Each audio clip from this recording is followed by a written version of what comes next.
خواتین و حضرات السلام علیکم، اور رات گئے کی اس نشست میں آپ کو خوش آمدید۔ باب مدینۃ العلم جناب امیر حضرت علی کرم اللہ وجہہ کا ایک قول، بولو تاکہ پہچانے جاؤ، اور بولے گا وہ کہ جس کا مبلغ علم ہوگا۔ صاحبان علم کی پہچان یہ کہ انہیں گفتگو کا سلیقہ ہے۔ سو کیا عجب ہے کہ آج سے قریب 3000 سال قبل مسیح میں شہرا افاق یونانی فلسفی اور خود فلسفے کے جد امجد ارسطو نے جب نظریہ نظام تعلیم دنیا کے سامنے پیش کیا تو اس نے اس تعلیمی فلسفے کی بنیاد 3 اینٹوں پہ اٹھائی تھی: اقدار یعنی ورچو، فنی مہارت یعنی پریکٹیکل سکل، اور علم کی آگہی یعنی پرسوٹ آف نالج۔ اس لیے کہ ارسطو کا ماننا یہ تھا کہ تمام کے تمام نظام تعلیم کا مرکز و محور و مقصد صرف ایک ہے، اور وہ ہے کردار سازی۔ اور اس کردار سازی کے لیے اور ان اقدار کے لیے اس نے جو طریقہ اپنایا، اس کے لیے اس نے ایک درسگاہ کھولی کہ جس کا نام تھا لائسیم۔ اور لائسیم میں جو انداز تھا وہ یہ تھا کہ وہاں طلباء کو اپنے اساتذہ سے مباحثہ کرنا ہے، اور اس کے لیے طالب علم کا فن تقریر میں طاق ہونا بہت ضروری ہے، کیونکہ قدیم یونان میں قدر و منزلت کسی بھی شخصیت کی معاشرے میں 2 ہی وجوہات کی بنا پہ تھی: یا تو صاحب جری ہیں یا صاحب قادر الکلام ہے۔ کیا عجب ہے کہ 3000 سال کے بعد بھی دنیا اسی نظریے پہ قائم رہی کہ اگر تعلیم ضروری ہے تو اس لیے کہ وہ تعلیم اقدار دے سکے، وہ فنی مہارت دے سکے، وہ علم کی پیاس دے سکے، اور اس کے لیے گفتگو کا سلیقہ آنا بہت ضروری ہے۔ سو کہیں ہم نے آکسفورڈ ڈیبیٹنگ سوسائٹی کا شہرہ دیکھا، تو کہیں رابندر ناتھ ٹیگور کی جو شانتی نکیتن کی سبھا تھی وہ بہت مشہور تھی۔ قیام پاکستان کے بعد جب یہ بحث چلی کہ جو یہ مملکت ہے اس کے خد و خال کیا ہوں گے اور یہ کس قسم کا پاکستانی بنائے گی، تو اس میں بھی نظام تعلیم میں اقدار کو فوقیت دی گئی، کردار سازی کو فوقیت دی گئی، اور اس کے لیے گفتگو کے سلیقے کو پیمانہ رکھا گیا۔ سو ہم نے دیکھا کہ گورنمنٹ کالج لاہور سے آنے والے مقرر کا نام جناب اسلم اظہر تھا۔ جامعہ کراچی سے جو آشنا سے لہجے آئے وہ یا جناب قریش پور تھے یا خوشبخت عالیہ تھے۔ اس ابھی حال ہی کی بات ہے کہ یونیورسٹی لا کالج سے جو صاحب اپنے انداز کے مقرر تھے ان کا نام احمد بلال صوفی تھا۔ اور پھر ہم نے دیکھا کہ 2005 آ گیا، اب پیمانے مختلف ہیں، اب ہمیں اقدار کی ویلیوز کی ضرورت نہیں ہے، اس لیے کہ ڈگری کا مقصد اور محور یہ ہے کہ آپ کی تنخواہ میں کتنے صفر لگوا سکتی ہے۔ رہی بات تحصیل علم کی، یہ انفارمیشن ایج ہے، گوگل سرچ انجن ہے، آپ کو اطلاع انفارمیشن ہونی چاہیے، علم کی ضرورت ہے نہیں۔ اور کشف ناہید کا یہ کہنا کہ کچھ بول گفتگو کا سلیقہ نہ بھول جائے، شیشے کے گھر میں تجھ کو بھی رہنا نہ بھول جائے، کتنے ایسے کنکر ہیں جو اس شیشے کے گھر میں آ رہے ہیں، اور اب دراریں اتنی واضح ہو گئی ہیں کہ ہمیں ٹک ٹاک سے لے کر فیس بک تک دشنام ترازی، عیب جوئی، ایک دوسرے کے جو کردار ہیں ان کے اوپر کیچڑ اچھالنے کو ایک ہنر کا درجہ دیا جا رہا ہے، اور آج ہم اس انداز کی گفتگو کو مقبول تصور کرتے ہیں۔ کیا اس کا سبب ہمارے تعلیمی ادارے ہیں؟ کیا اس کا سبب خود استاد ہے؟ یا کیا سبب ہے کہ ہم گفتگو کرنے کے طریقے کو اب تعلیم کی بنیادی ضرورت نہیں سمجھتے؟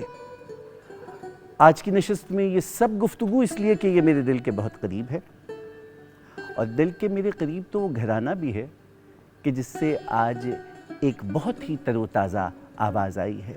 صد شکر ہے کہ آج کے اس سرمائے کے گرمی بازار میں کچھ ایسے گھرانے ہیں کہ جن کے سپوت اس تیز ہوا اور گرم ہوا کے دور میں بھی اپنی اقدار کا پرچم بلند کیے ہوئے ہیں۔ مہمانوں کا تعارف اور گائک کا تعارف ایک مختصر سے وقفے کے بعد۔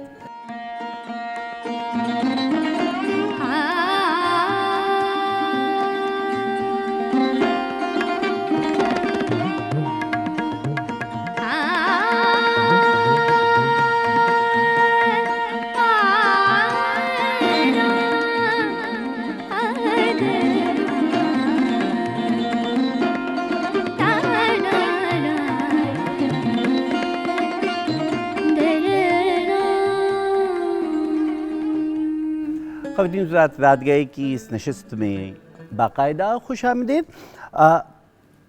ابتدائیے میں ذکر ہوا فن تقریر کا، تو موضوع یہ ٹھہرا کہ دور حاضر کے تعلیمی اداروں میں پاکستان کے جو مروجہ اور مقبول انداز تقریر ہے وہ ہمارے زبان و بیان اور خود پاکستان کے معاشرے میں مکالمے اور گفتگو کے سلیقے کے لیے کیا معاون ہے یا اس کے بگاڑ کا سبب ہے۔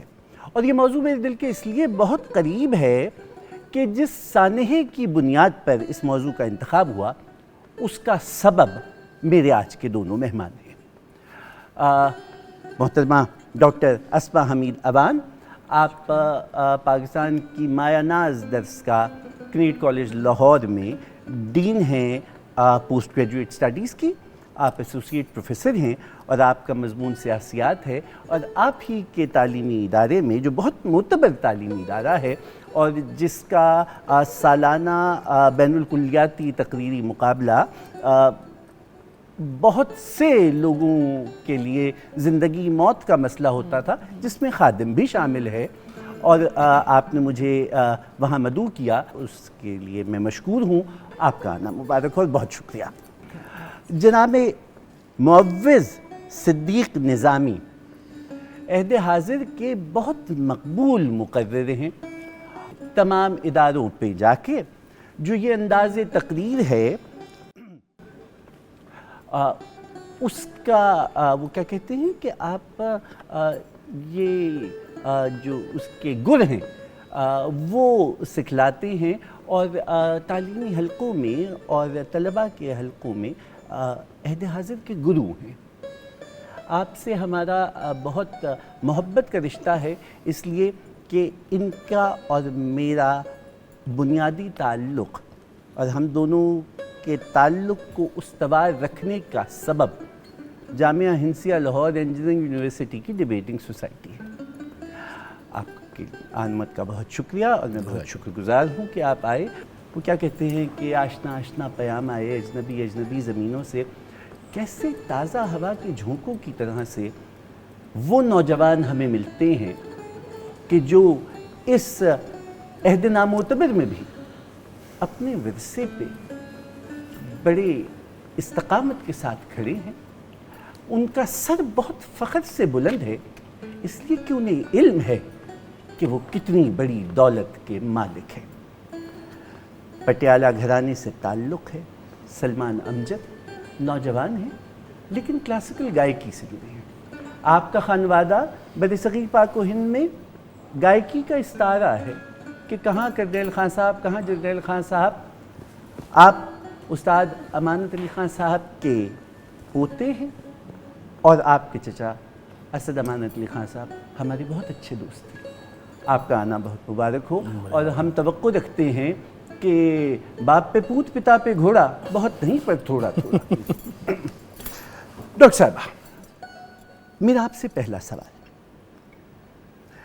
یہ تقریری مقابلوں کے نام پر جو ملاکھڑے آج کل ہو رہے ہیں اس کا شان نزول کیا ہے، اور بطور استاد آپ کیسے سمجھتی ہیں کہ یہ طلباء میں خود اعتمادی، حرمت حرف اور ساتھ ہی ساتھ دلیل سے اور تہذیب سے گفتگو کرنے کی صلاحیت بخشتا ہے؟ بہت شکریہ شمعون، اس موضوع پر بات کرنے کے لیے آپ نے بلایا۔ ایک تو یہ موضوع میرے دل کے بہت قریب ہے، اور دوسری بات یہ کہ میں کسی حد تک خود کو مجرم بھی تصور کرتی ہوں۔ میں اعتراف کرتی ہوں کہ ہم نے جو کہ معلم ہونا ایک بہت بڑا رتبہ ہے، ایک بہت بڑا درجہ ہے، لیکن جو اس دنیا کے ہم محبت کے تقاضے نبھا نہیں پائے۔ ہم نے دعویٰ تو کیا کہ ہمیں اردو سے محبت ہے، لیکن ہوا یوں کہ ہم نے اپنے طالب علموں سے یہی کہا کہ بھائی انگریزی کو بہت بہتر کر لیجئے، کہ یہی وسیلہ روزگار ہے، یہی جو ہے کامیابی کی کنجی ہے۔ تو وہ جو کیا کہتے تھے فیض صاحب کہ دنیا نے تیری یاد سے بیگانہ کر دیا، تجھ سے بھی دل فریب ہیں غم روزگار کے۔ تو وہ جو غم روزگار ہے وہ ہماری ترجیح بن گئی۔ ہم نے یہ سمجھا کہ انہیں نوکری دلوانا، یہ ہماری جاب ڈسکرپشن، ہماری ملازمت میں یہ کرنا یہ ہے کہ ہمیں اپنے طالب علموں کو وہی جو آپ نے کہا کہ بہت سے عدد والی نوکری دلوانا ہے۔ اب اردو کی جہاں تک بات ہے، میں آپ سے یہ کہوں گی کہ صورتحال تشویشناک ضرور ہے لیکن مایوس کن نہیں۔ ایک تو میں یہ اس لیے کہتی ہوں کہ اردو کو زوال آ نہیں سکتا۔ جس زبان میں لوریاں دی گئی ہوں، جس زبان میں محبت نامے لکھے گئے ہوں، جس زبان میں بیٹیوں نے باپ کو اور باپ نے بیٹیوں کو خط لکھے ہوں، جس زبان میں نوحے اور مرثیے کہے گئے ہوں، اس زبان کو زوال نہیں آ سکتا۔ جس زبان کو چاہنے والے اور جس زبان میں چاہنے والے بہت سے ہوں، وہ کبھی ختم نہیں ہوگی۔ ڈاکٹر صاحبہ، بہت عزت کے ساتھ اور بہت احترام کے ساتھ میں آپ کی توجہ مبذول کرانا چاہوں گا اسی کمرے کی جانب جہاں آپ اور میں موجود تھے۔ وہاں شہر لاہور کے دو انتہائی نامور اداروں کے درمیان مقابلہ تھا، اور بلکہ ایک ایسا ادارہ ہے کہ جس کے مقررین کا ڈنکا تو سارے برصغیر پاک و ہند میں بجتا ہے۔ وہاں اردو زبان میں جو مباحثہ ہو رہا تھا اس کا ایک نمونہ میں آپ کے سامنے پیش کیے دیتا ہوں کہ ان دا گیون سرکمسٹانسز جو جیو پولیٹیکل سچویشن ہے، اس میں پاکستان کو اپنی پرائرٹیز طے کرتے ہوئے تمام پاسبلٹیز کو وے کرنا ہوگا۔ تو یہ جو چاندی کے ورق کی طرح سے کی اردو لگائی تھی، یہ بھی نہ لگاتے۔ تو اگر یہ اردو آپ بچوں سے بلوا رہے ہیں تو کس کا مستقبل اور کون سا روشن دان؟ یہاں بس ایک ہی بات بھی آپ دھیان میں رہے کہ جو ادارہ آپ نے میں تو اپنے ادارے کی جب بات کروں، آپ کی طرح میں بھی وہاں پر ایک منصف کی حیثیت میں ایک ششدر اور ایک حیرت کہ یہ کیا ہو رہا ہے۔ اگر میں کچھ نہ کچھ انگریزی زبان نہ جانتی ہوتی تو میں اس اردو مباحثے کو کسی طور سمجھ نہ پاتی کہ یہ کیا کہا جا رہا ہے۔ اور میرے لیے بھی یہ بہت ایک حالانکہ ہم بہت خوش تھے کہ اس بار بہت سی ٹیمز نے اردو مباحثے میں شرکت کا انتیا دیا، اور میں نے کہا کہ یہ تو اردو کی ترویج ہو رہی ہے، عہد وفا ہے اور اس کی تجدید ہے، تو یہ تو بہت اچھا ہے۔ لیکن اچھا چونکہ آپ کا ادارہ بہت معتبر ہے اور وہ جو کہتے ہیں کہ بہت درد کا رشتہ تمہارے نام پہ آئیں گے غمگسار چلے، تو کنیٹ کالج کا مقابلہ ہو تو سارے پاکستان سے تمام ٹیمز آتی ہیں۔ کنیٹ کالج تو میزبان ہے، میزبان کا کام یہ فرض میزبانی میں ہے کہ جو آئے اسے اخلاص کے ساتھ اور مدوت کے ساتھ آپ خوش آمدید کہیے۔ گفتگو تو یہ ہو رہی ہے کہ تمام تعلیمی اداروں میں بلا تخصیص جو میں نے یہ اسلام آباد میں حالت دیکھی MUN کے نام پر، میرا اتفاق کراچی کی جامعات پہ جانے کا ہوا، وہاں بالکل یہی چلن ہے۔ اب تو وہ یہ کہتے ہیں کہ رومن میں اردو لکھی ہے، کیونکہ اب بچوں کو رسم الخط شین قاف کی گولائیوں سے انہیں کوئی علاقہ نہیں ہے، سو اب رومن میں آپ لکھ لیجئے۔ اور یہ ایک نئی ملینیلز کی زبان ہے، اور یہ سکہ رائج الوقت ہے. تو میں ذرا اس کمرے میں جو منصف اعلیٰ تھے, سب سے پہلے تو مجھے یہ بتائیے کیا آپ اس مروجہ انداز تقریر کے وکیل ہیں, اور آپ کیا اس کو بہتر سمجھتے ہیں, اور نئے زمانے کا چلن ہے چلو تم ادھر کو ہوا ہو جدھر کی؟ پہلی بات تو سب سے پہلے بہت شکریہ کہ اس موضوع کو آپ قومی سطح کے اوپر ایک مکالمے کی صورت میں لے کر آ رہے ہیں. اللہ کرے کہ یہ شجر سایہ دار بنے اس فن تقریر کے لیے اور پھر جو ہمارا تعلیمی نظام ہے اس کے لیے. لیکن جہاں تک آپ کے سوال کی تعلق ہے, میں اس طرز تقریر کا وکیل قطعی طور پر نہیں ہوں, لیکن میں ان مقررین کی مجبوریاں, وہ کس ماحول میں بڑے ہوئے ہیں, ان کے دائیں بائیں سے کیا آفات ہیں جو ان پر روزمرہ کی بنیاد کے اوپر آ کر ان کا آپ کہہ لیں کہ رہن سہن, ان کی پڑھنے کی عادات, ان کی معاشرت, ان کی سیاست, اس ساروں کو جو متاثر کرتی ہیں. میں کم از کم یہ کہہ سکتا ہوں کہ میں یہ جو زوال کا ہم نے ابھی نوحہ پڑھا ہے, اور 2005 کا جو آپ نے سال جس کا انتخاب کیا, میں اس وقت انٹرمیڈیٹ میں گورنمنٹ کالج لاہور میں تھا. تو میں 2005 اور 2024 کا جو سفر ہے, میں اس سارے سفر میں کہیں نہ کہیں ایک مسافر کی حیثیت سے, کہیں نہ کہیں ہم شاید سالار قافلہ ہوتے تھے, لیکن کبھی نہ کبھی ایک عام مسافر کے طور پہ بھی راہ چلتے بھی ہم نے دیکھا ہے. تو میں اس سارے سفر جو ہے وہ اس کو دیکھنے کے بعد میں یہ کہہ سکتا ہوں کہ میں وکیل تو قطعی طور پر نہیں ہوں اس طرز تقریر کا, لیکن میں یہ سمجھ سکتا ہوں کہ وہ یہ کر رہے ہیں تو یہ کیوں کر رہے ہیں, جو کہ کسی بھی صورت قابل قبول تو نہیں ہونا چاہیے. اور جو اس ساری گفتگو کا دوسرا پہلو ہے وہ یہ ہے کہ جب ہم ان مقررین کو وہاں پر تقریر کرتے دیکھتے ہیں تو اپنے سر پر تاج پہنانے کی خاص ضرورت نہیں ہے, لیکن ہم یہ گفتگو کرنے والے اور ایسے مقابلوں پر جانے والے, ہم عمومی طور پہ اقلیت میں ہوتے ہیں, جسے ہم انگریزی میں کہتے ہیں کہ شٹ اپ کال ملنا ایک معاشرتی تناظر میں دیکھا جائے.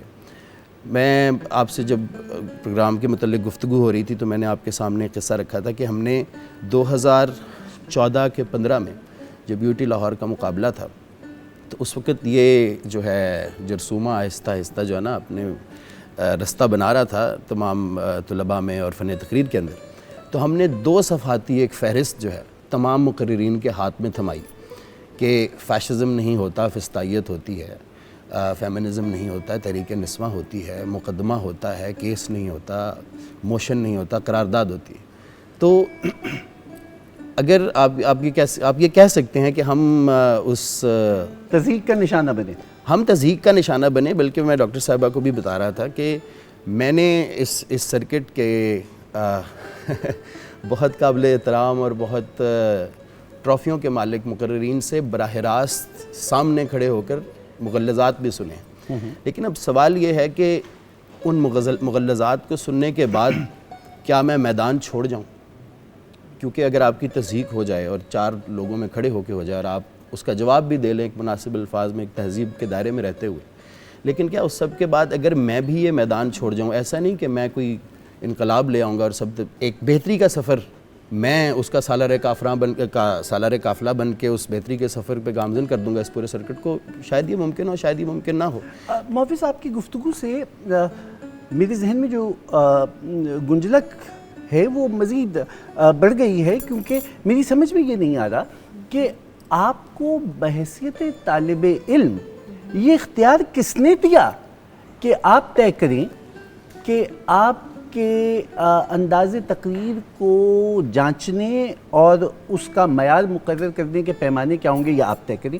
یہ تو ڈاکٹر صاحبہ استاد اور ادارے کا جو سربراہ ہے اس کی ذمہ داری تھی کہ جو کلاس روم ہے اس میں گفتگو کیا ہو رہی ہے, جو کیمپس ہے وہاں کس قسم کے نعرے لگ رہے ہیں, اور اگر جب مباحثہ یا تقریری مقابلہ ہو رہا ہے یا کوئی بھی اسٹیج پہ غیر نصابی سرگرمی ہو رہی ہے اس کا بیانیہ کیا ہوگا, یہ تو استاد طے کرتا تھا.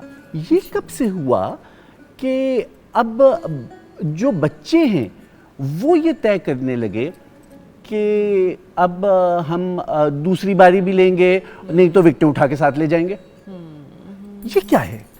ہوا یوں کہ کہیں ہم سے, جو میں نے آپ سے پہلے ہی اپنے جرم کا اعتراف تو کیا, کہ کہیں خود اعتمادی اور بد تہذیبی میں جو ایک واضح فرق ہے, ہم کہیں وہ مٹا بیٹھے ہیں. جب ایک نوجوان ماں نے اپنے بچے سے کہا فوڈ فنش کر لیجئے, ہینڈ واش کر لیجئے, وہاں سے اس بچے کہا, ملازم کو کہا شوفر سے کہیے یوں کرے, میڈ سے کہیے کہ آپ کا فوڈ ریڈی کر دے, تو وہاں سے یہ آغاز تو ہو گیا. یہ جو میں نے کہا نا بد تہذیبی, ہم نے بچوں کو اعتماد کے نام پر سکھائی کہ جتنا بلند آواز کرو گے, جتنا چیخو گے, اتنے بہتر سنے جاؤ گے. دھیمی آواز میں بات کرنے والے کو ہم نے بزدل قرار دیا. کامیابی کے پیمانے جو ہم نے تیار کیے, اور پھر ہم جت گئے ان پیمانوں پر اپنے بچوں کو تیار کریں. ہم نے ان کو جو گلیڈیٹرز بولتے ہیں نا, ایک روم کی تہذیب میں ہوتے تھے. میں موئس کی اس بات سے بالکل مجھے اتفاق ہے کہ غلطی ہم سے ہوئی ہے. ہم نے, ان بچوں نے کہیں, اس گلیڈیٹر نے کہیں صدا بھی لگائی ہے کہ مجھے آپ نے یہ جو کامیابی کے مشکل پیمانے بنائے, انہیں پانے میں میں مشکل میں ہوں, سنیے. لیکن وہ جو ہوتا ہے نا ہجوم کا ایک غوغا, ایک شور, اور کامیابی کے جو وہ ایک بج رہے ہوتے ہیں بھانجے, اس میں اس کی صدا جو تھی مدد کی, وہ ہم نہیں سن پائے. میں آپ دونوں اپنے مہمانوں کے سامنے نقطہ واضح کر دوں, وہ یہ کہ اس پروگرام کا مقصد قطعاً یہ نہیں ہے کہ اس ایک کنویں میں جو لڑائی ہوئی تھی وہ ایسی کیوں ہوئی تھی. ہمیں یہ دیکھنا ہے کہ گزشتہ 2 دہائیوں میں یہ جو انداز تخاطب ہم نے اپنے طلباء کے ہاتھ میں تھمایا, اس کے سبب سے معاشرے میں ہونے والا مکالمہ کیسا ہے, ہمارے میڈیا کی آج زبان کیسی ہے, ہمارے بازار کی زبان کیسی ہے, منبر و محراب سے کیا گفتگو ہو رہی ہے, اور ہماری سیاسیات میں کیا گفتگو ہے. یہ وہ وقت کرتا ہے پرورش برسوں, حادثہ ایک دم نہیں ہوتا. سو یہ جو جامعات سے اور درسگاہ سے انداز لے کے چلے, اس کا اثر آج ہم کہاں کہاں دیکھ رہے ہیں. اور اس کے لیے بہت ضروری ہے کہ آپ پٹیالہ گھرانے کی آواز سن لیجئے, اس لیے کہ یہ اب 1 صدی سے زیادہ کا قصہ ہو گیا ہے. وہ جہاں تھے وہ وہیں ہیں, سب اسی آواز کو سنتے ہیں. کیسے مزاج ہیں آپ کے سلمان؟ جی الحمدللہ, اللہ کا آپ کے خانوادے میں سب خیریت ہے؟ کرم مولا کا آپ بڑا. کو کیا سمائی کہ آپ اس دور میں اپنا کلاسیکی انگ برقرار رکھنا چاہتے ہیں, اسی انداز پہ کھڑے ہیں؟ آپ کو یہ نہیں خیال آیا کہ آپ بھی ذرا یہ منگلش کر لیں اور ذرا پاپ ہو جائیں؟ دیکھیں جی, ہمیں سکھایا گیا بچپن سے کہ جو مرضی گائیں, لیکن جو اس کی اوریجنلٹی ہے اس کو مت چھوڑیں. واہ. جو کلاسیکل ہے, جو خیال گائکی ہے, بیسک یہی گائکی ہے سب سے پہلے, باقی سب کچھ اس کے بعد آتا ہے. تو جیسے کہ ہمارے 200-300 سال سے جو ایک چلتی ہوئی آ رہی ہے روایت ہے, وہ ایک ہم لوگ اس کو کوشش کر رہے ہیں سنبھال کے رکھیں. ماشاءاللہ. تو آج کیا سنا رہے ہیں آپ ہمیں؟ میں جی ٹھمری ہے, خاندان کے روایت کے مطابق ٹھمری سے شروع کریں. ٹھمری سے شروع کر رہے ہیں, اس کے بعد عطا کیجئے.